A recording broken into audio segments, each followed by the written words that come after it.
The metallic groan of docking clamps echoed through the corridor as the human shuttle latched onto Nexus Station. Beyond the reinforced blast doors, a chorus of languages buzzed over intercoms, each filtered through Universal Translator. The air smelled sterile, like recycled oxygen and polished chrome.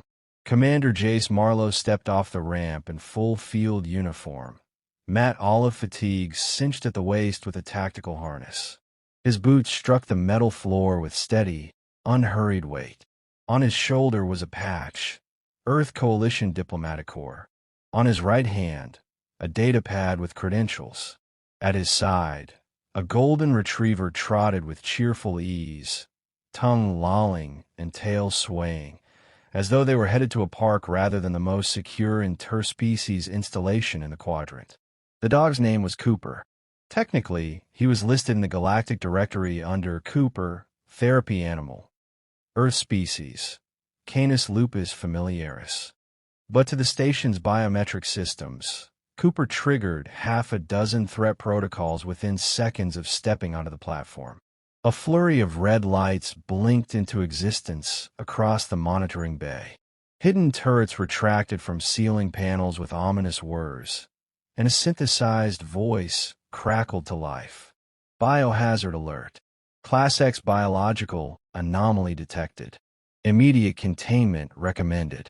Within the control room, alien attendants scrambled. Two Zarathi, all jointed limbs and mirrored eyes, clacked their mandibles in distress. A Tarkine security officer, a reptilian mass of coiled muscle and scales, grunted and reached for his sidearm. Stand down, came a sharp voice, filtered through a translator with a silken tone. It belonged to Administrator Revale, a tall, willowy being from the Lamari caste, shimmering in translucent robes that floated with his every move. He gestured toward the viewing screen, where Jace now stood calmly in the arrival hall, seemingly unfazed. Zoom in on the anomaly. The screen refocused, framing Cooper as he sat obediently next to his human, looking up with a panting grin. To the aliens, he resembled no known threat. They had no reference point for floppy ears and soulful eyes. But the readings didn't lie. Enhanced muscle density, regenerative tissue coating, neuroreactive implants. Deep within that shaggy form was the biological signature of a predator capable of dismantling armed targets in seconds. In the hallway, unaware of the building drama, Jay scratched behind Cooper's ear and smiled. Easy, bud. You're already making friends. A squad of armed Tarkine guards approached, weapons holstered but fingers twitching. Their leader, a stone-faced lieutenant named Harsk, motioned toward Cooper. State your designation, he barked. Marlowe, Commander. Earth Coalition. Diplomatic rotation from Arcos 4. He raised the data pad. Cleared 3 cycles ago. The creature must be detained. Jace's brows lifted. Cooper. He's my therapy dog. The word translated, but not the meaning. Harsk's frills twitched. The apex predator is emotional support. That's correct. Jace's tone was polite but firm. Certified. Under Treaty Accord 67B, I have the right to retain a registered companion animal unless it poses an immediate threat. He doesn't. The guards hesitated. Revale's voice crackled through a wall speaker. Commander Marlowe, you and the creature are requested in the Central Council chamber. Jace nodded, not missing a beat. Come on, co-op. Let's meet the neighbors. The walk to the chamber was long and flanked by curious stares. Aliens of every variety watched from glass partitions or ducked into corridors, their eyes tracking the golden canine more than the soldier beside him. Cooper didn't mind. He trotted with confidence, his gait loose and tail swishing like he owned the place. Inside the council chamber, the ceiling arched like a cathedral's rib cage, light filtering down from bioluminescent vines suspended in air. Around a curved table sat the ruling representatives of Nexus Station, 6 distinct species, each evolved under gravity, atmosphere, and biological logic wholly separate from Earth's. Reveille remained standing as Jace approached. "Commander, we must address the alert triggered by your companion. I'm aware. Your systems flagged him as an apex predator. That's a misclassification. We disagree. He's not a threat." Reveille raised a hand, and a hologram flickered to life. Cooper's internal schematics, likely pulled from the database linked to Jace's clearance. It displayed a web of augmented neural pathways, reinforced skeletal plating, and a subdermal circuit mesh designed for rapid response. "He's trained to detect emotional instability and trauma markers," Jace said, gesturing to the projection. "Not to kill. Those augmentations aren't weapons. They're safeguards. Cooper has been with me for 5 years. He's seen combat, yes, but only as a passive observer. His only mission is to help me stay balanced. You bring a creature capable of breaching hull-grade armor to help you feel balanced." Jace's jaw tightened. "War has side effects, Administrator. So does peace." There was a pause. Then the insectoid Zarathi representative, twitching antennae like tuning forks, leaned forward. "Does it understand you?" "Yes." "Do you control it with pain?" Jace's glare was sharp enough to cut through atmosphere. "He's not a weapon. He's not a slave. He's my partner." The chamber stilled. Even the background hum of the filtration system seemed to soften. One of the younger council aides, a blue-scaled juvenile from a lesser-known aquatic species, looked toward Cooper and hesitated. Then, without fanfare, she slipped off her translator band and walked, tentatively, toward the dog. Cooper watched her. His ears perked, his head tilted. Then he took 2 slow steps forward, sat, and raised one paw. The aide froze, then smiled. In the council, someone chuckled, a low, rattling sound from a furry biped with translucent skin. Jace knelt beside Cooper and looked at the gathered dignitaries. "You're judging him based on potential. I get that. But potential doesn't define action. Cooper has been in situations where any other being, human or otherwise, would have lashed out. He didn't. He protected. That's who he is." Reveille's eyes narrowed. "You understand our position. If your companion were to malfunction, he won't. But if you need a guarantee," Jace said, standing, "run your psychometrics on me. Cross-reference every deployment log. Interview every team I've served with.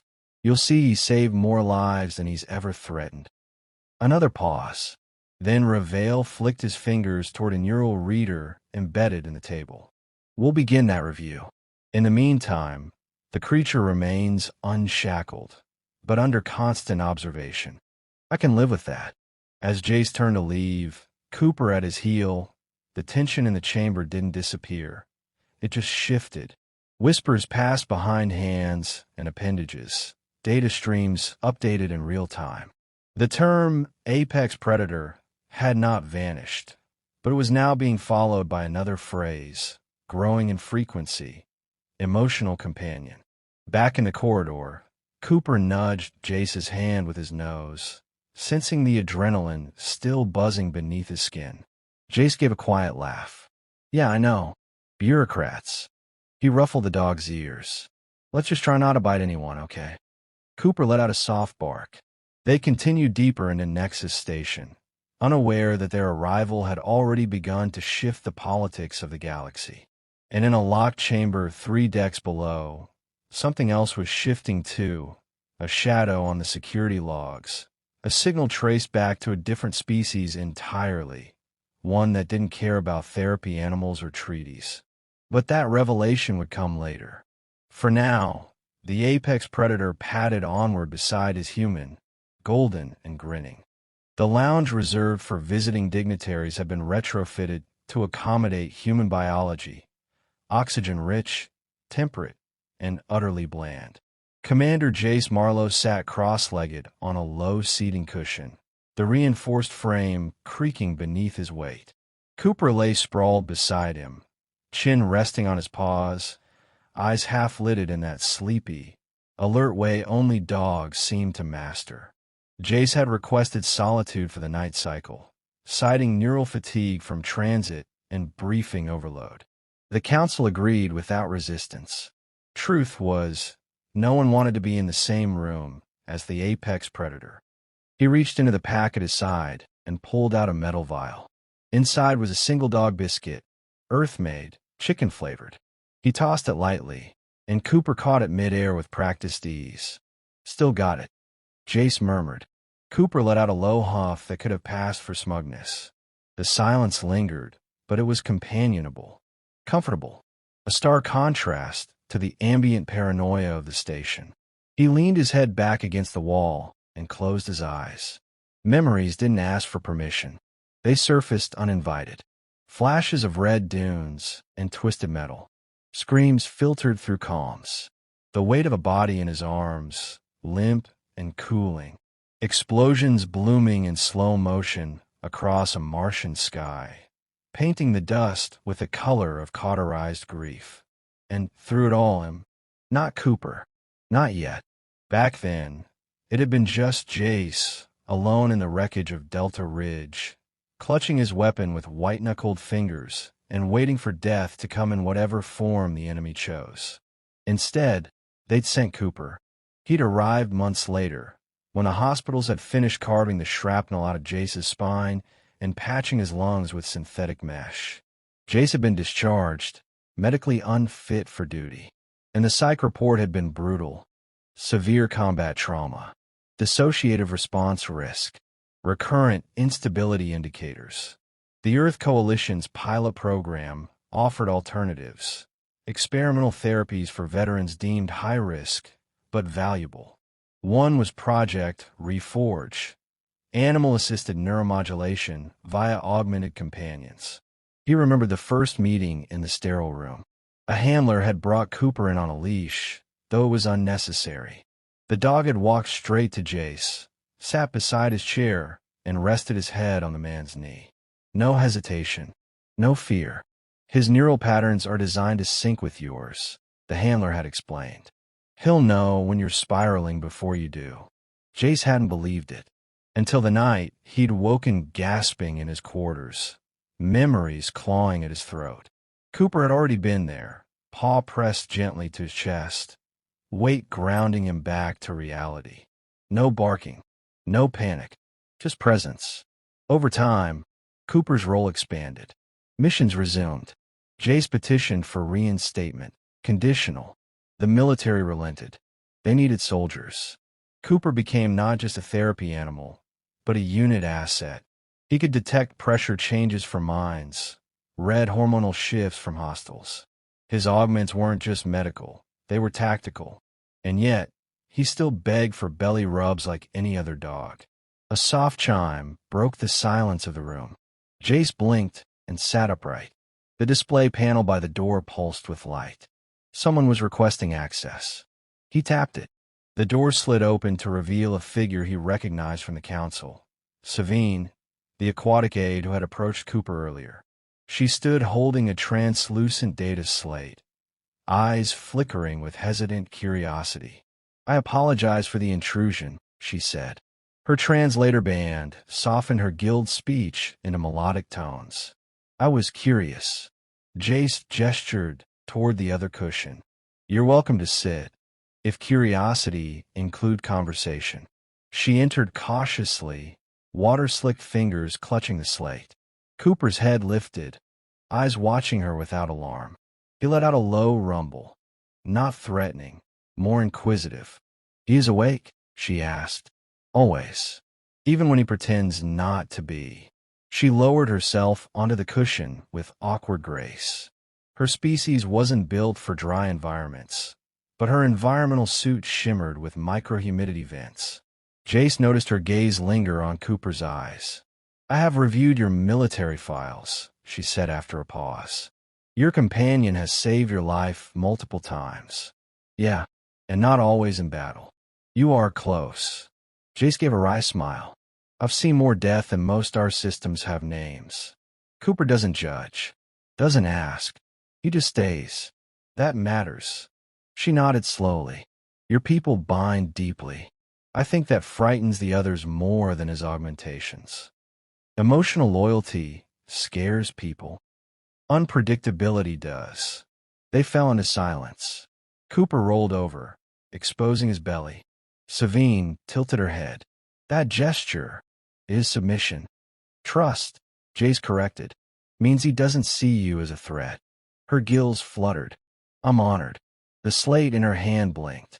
She glanced at it, frowned, and tapped through encrypted layers. What is it? There is movement below your quarters. Access logs show unauthorized data packets moving between labs. The source is masked. Jace's instincts clicked into place. Security breach? Possibly. But your clearance wouldn't let me see more. My own was blocked. He stood. Show me. She handed over the slate. Jace studied the schematic overlay, tracing the network flow. The signature wasn't human, nor was it from any of the 6 major races on Nexus Station. Where does this lead? Biohazard research. Level 5.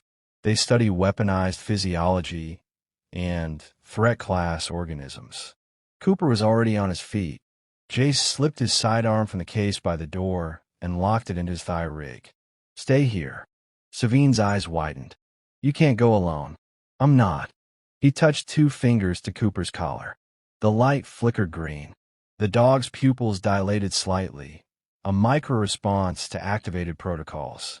His muscles tensed, breath slowed. The apex predator had been awakened. Jace moved through the corridor like a ghost. Cooper stayed close, every footfall silent. The ship's usual hum had shifted, just barely. Power was being rerouted. Cameras had gone blind along certain passages. It wasn't random. They reached the access point to level 5 and found it sealed. Jace tapped his credentials. Denied. Cooper stepped forward and placed a paw on the panel. A second later, the door blinked open. Sometimes I forget how smart you are, Jace whispered. Inside, the lights flickered sporadically. Containers lined the walls. Sealed pods containing genetic samples, neural archives, even dormant bioweapons cataloged under strict codes. One had been breached. A long scratch traced the wall beside it, burned in at molecular depth. Jace scanned the display. The contents had been copied. Not removed, just duplicated, and sent somewhere else. Cooper let out a low growl. Jace followed his gaze to a ceiling vent. Open, freshly so. Something was here. Something fast. Before he could react, a blur darted past. A shape too fast to register, but just solid enough to trigger Cooper's full attention. The dog lunged, bounding up the wall with unnatural speed. Jace swung around, weapon ready, but Cooper didn't attack. He chased. The predator chased the predator. Jace ran after him, heart pounding, pulse synchronized with the steps ahead. Whatever had just been in that lab wasn't part of Nexus Station, and it had seen Cooper. That was no coincidence. By the time he reached the end of the corridor, Cooper had returned, hackles raised and chest heaving. No sign of the intruder, just scorch marks on the bulkhead. Jace crouched beside him, checking for injury. Cooper nuzzled his hand.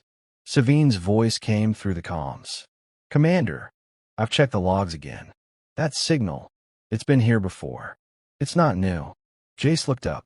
How long? Since before your arrival. Possibly a week. Jace glanced at Cooper.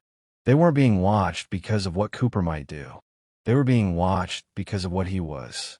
Someone had come for him, and they weren't done yet. The station's lights dimmed for a fraction of a second, barely noticeable, a hiccup in the artificial daylight. But Jace noticed. So did Cooper. The dog's ears twitched, his body stilled, tail rigid, nose high in the air. A warning posture. Jace stood slowly, gaze sweeping the corridor. It was quiet, too quiet. No engineers, no patrols, not even the ambient whir of cleaning drones. Only the echo of his own breath and the faint buzz of recessed lights, now flickering again. Savine, he said into the comm, status on all levels. Static greeted him, then a burst of fragmented speech.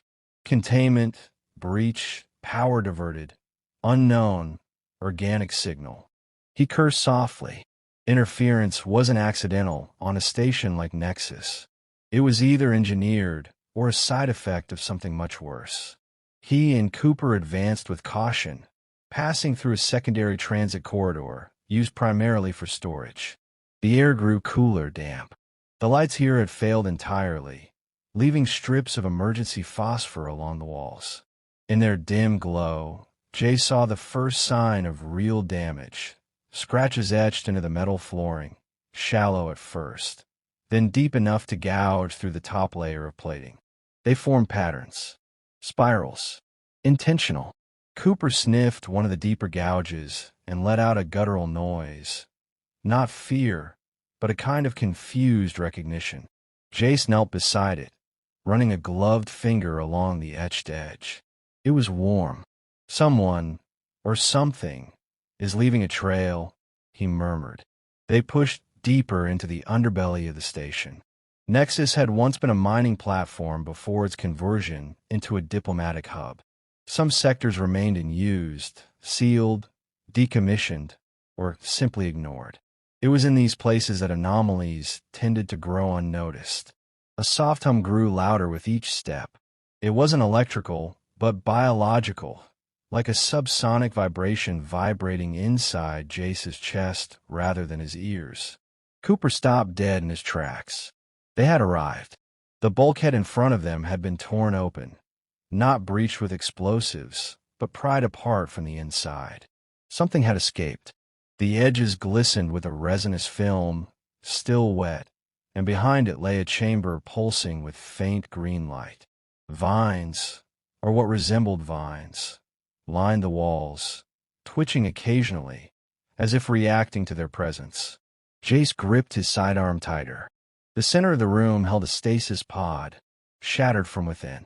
Suspended wiring dangled from the ceiling like metallic vines, sparking occasionally. Inside the wreckage, a data core blinked erratically. Cooper didn't move forward.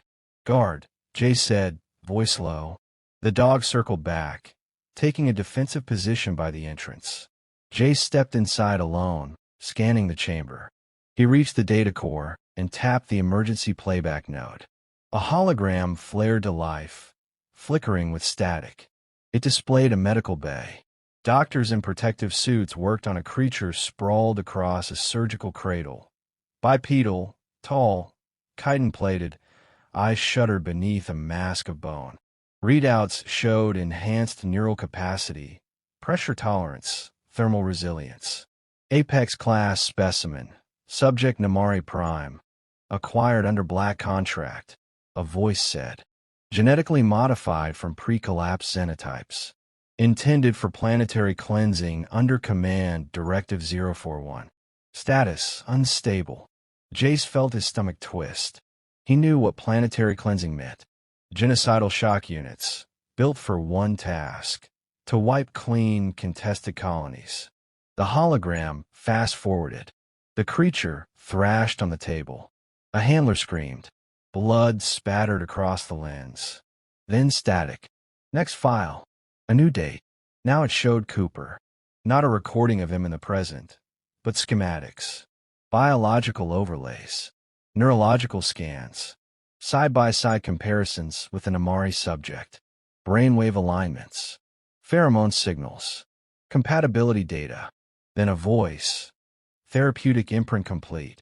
Subject shows 92% behavioral stabilization when exposed to neural anchor Cooper. Secondary recommendation. Proceed with long-term cohabitation. Remove human. Preserve the dog. Jay staggered back, breath caught in his throat. They hadn't brought him here for a diplomatic showcase. They brought Cooper, and they never expected him to return. Behind him, Cooper growled. Not a low warning, but a sharp, protective sound. Jace turned. Something moved in the shadows near the wall, fluid and fast. It emerged from the dark slowly, methodically. 7 feet tall, plated in segmented armor that looked grown rather than forged. Its limbs ended in claw-like digits, but it stood upright. 2 luminous eyes regarded them with unsettling calm. Namari Prime. Jace raised his weapon. Stop right there. The creature tilted its head, gaze sliding past him to focus on Cooper. Cooper held his ground, tail stiff, growl deepening. The creature took a step forward, then another. Jace's finger hovered over the trigger. I said stop. It paused, then knelt. Not in submission. Recognition. Cooper took one slow step forward. The alien exhaled a breath that echoed like gravel poured over crystal. Then spoke. The voice was rough, filtered through a half-corrupted translation matrix. He was made for me. Jace's mouth dried. What the hell are you talking about? Anchor. Balance. We are entangled. You're a weapon. I am becoming less. Jace didn't lower the gun, but he didn't fire either. The creature didn't advance again. It stayed in that crouch, eyes never leaving Cooper.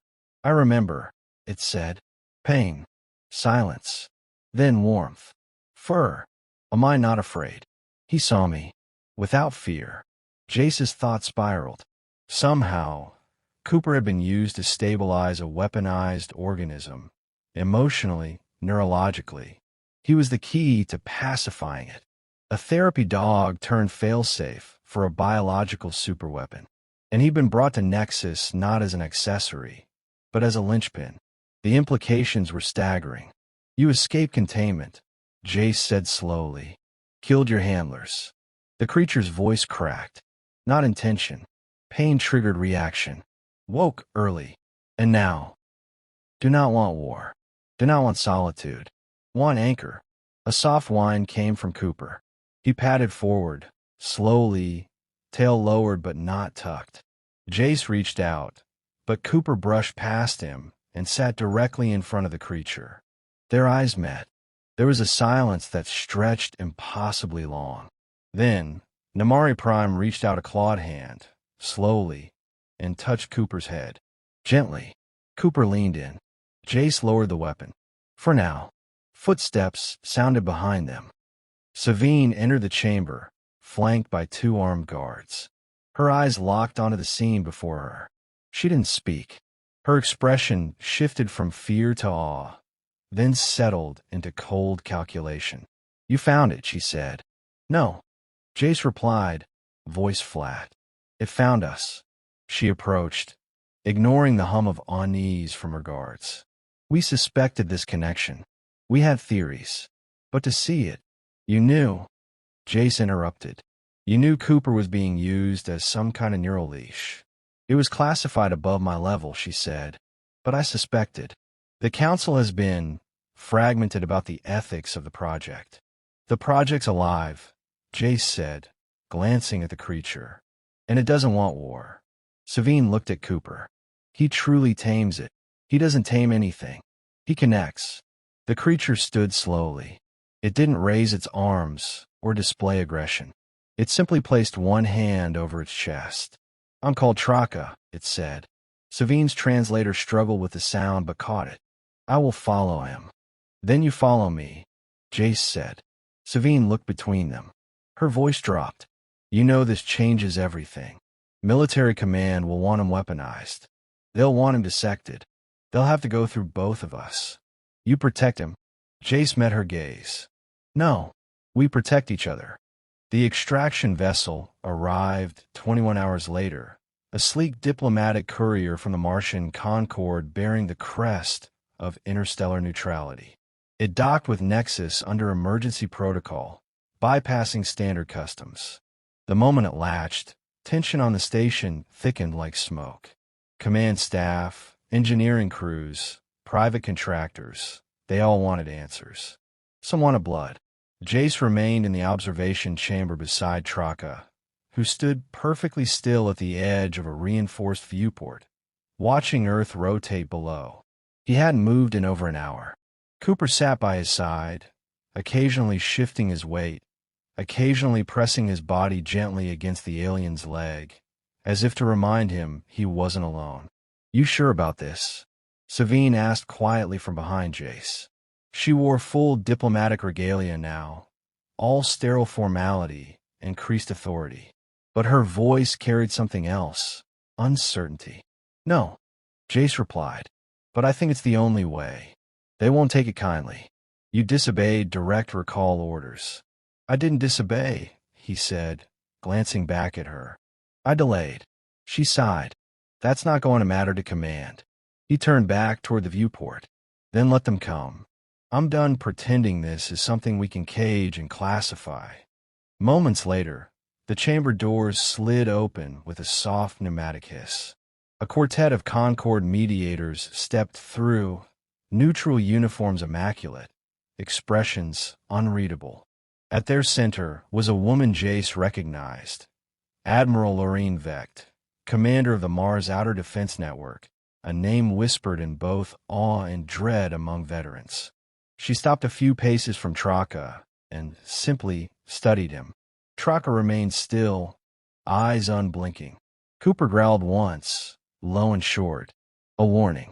Jace placed a calming hand on his head, and the dog settled again. This is it, Vecht finally said. This is him, Jace answered. Vecht took a slow breath. Subject Namari Prime.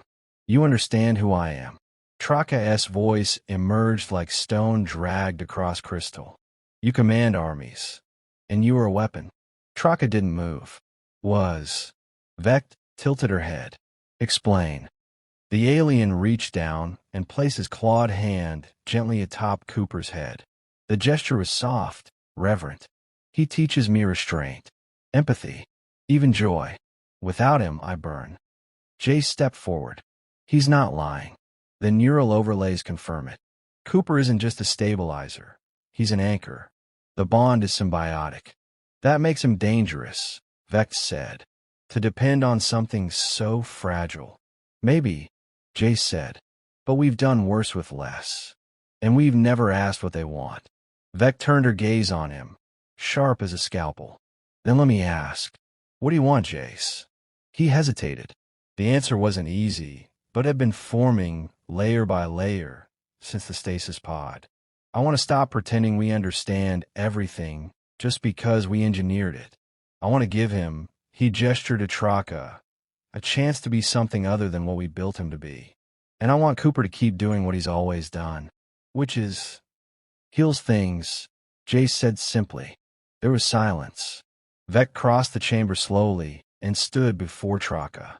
She was tall, but the creature towered over her. Still, she held her posture like a statue of iron. If we release you, she said, if we let you live freely, what guarantees do we have that you won't revert? I will not make promises I do not understand, Traka said. But if you take him, he looked down at Cooper, I will not survive. And many will not survive me. It wasn't a threat. It was a truth. Vex stared at him. Then, without breaking her gaze, she asked, and if we let him stay with you? Traka paused. Then, I will learn. I will serve peace. I will become small. The word choice landed like thunder in the room. It was the opposite of everything he was designed to be. It was hope, raw and trembling. Vex looked at Jace. You're responsible for this. That means you'll be held accountable. I'm prepared for that. She nodded once, then turned on her heel and walked out. The others followed. No verdict, no orders. Just a decision made behind those icy eyes, locked in a place no one could reach. 3 hours later, Jace, Cooper, and Traka stood on the surface level of Nexus as a solar skiff arrived. Unarmed, unescorted. A message had been transmitted to Earth. Subject Namari Prime transferred to civilian oversight, accompanied by behavioral specialist and Class 4 therapy canine. Status, conditional amnesty. Savine met them at the airlock. Her expression had shifted again, this time into something that almost looked like admiration. You're not coming back, are you? She asked. Jace shook his head. There's no protocol for what comes next. No, she said softly. But there's a story. He smiled faintly. There's always a story. They boarded the skiff without fanfare. Jace didn't look back. As the engines hummed to life, he took a seat beside Cooper, while Traka remained standing, gazing through the viewport at the stars unfolding before them. They traveled in silence for a while. Then Jace said, You ever see a real forest, Traka? The alien turned his head. Not yet. You will. We're going to Earth. There's a place in the Northern Highlands. Quiet, green. No cages. Just wind and water and trees. Will I be safe? No, Jay said honestly. But you won't be alone. Traka nodded once. Later, as they entered Earth's atmosphere, Cooper rested his head on Jace's lap, tail flicking contentedly. The sun began to rise on the edge of the world, spilling golden light across the skiff's console. It touched Traka's face, painting his features in warmth he didn't know how to name. Jace looked out and whispered, more to himself than anyone, "They called you an apex predator." Traka said nothing. Jace smiled. "But I call you something else now." Traka's eyes met his. Jace said, "Friend." The skiff descended. The future awaited. And for the first time in a long time, Jace felt it might actually be worth arriving for.